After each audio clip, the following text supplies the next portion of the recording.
അതെയാ? അയ്യോ അമ്മ 2 ദിവസമായി അമ്മ ഭക്ഷണം കഴിച്ച് വല്ലതും താമ്മ. 2 ദിവസമായോ? അയ്യോ പോയി ഭക്ഷണം കഴിപ്പോ. അമ്മ 2 ദിവസമായി അമ്മ ഭക്ഷണം കഴിച്ചിട്ട് എന്തെങ്കിലും താമ്മ. ഞാനല്ലേ പറഞ്ഞു പോയി ഭക്ഷണം കഴിക്കേ. ആരെങ്കിലും 2 ദിവസമൊക്കെ ഭക്ഷണം കഴിക്കാണ്ടിരിക്കുവോ? 2 ദിവസമൊക്കെ ഭക്ഷണം കഴിക്കാണ്ടിരുന്നില്ലേ വയറിൽ അപ്പൻഡിക്സ് വരും. അപ്പൻഡിക്സ് വന്നായാലോ ഹോസ്പിറ്റലിൽ പോയി കഴിഞ്ഞാൽ അവര് ഓപ്പറേഷൻ വേണം പറയും.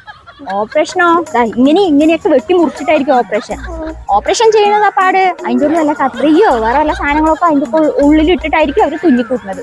എന്നിട്ട് ഡിസ്ചാർജ് ആയി വീട്ടിലേക്ക് വന്നാലോ പിന്നെയും വരും വയറുവേദന, അവിടെ വേദന, അവിടെ വേദന. എന്നിട്ട് വീണ്ടും കൊണ്ട് അവർ അഡ്മിറ്റ് ആക്കും ഹോസ്പിറ്റലിൽ.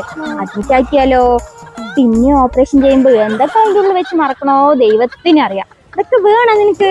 വേണ്ടല്ലോ. ഭക്ഷണം കഴിക്കും. എന്നാലും എന്നെ ഇങ്ങനെ സങ്കടപ്പെടുത്തണായിരുന്ന ഏറെക്കുറെ കുറേ പേരിനെ കണ്ടിട്ടുണ്ട്.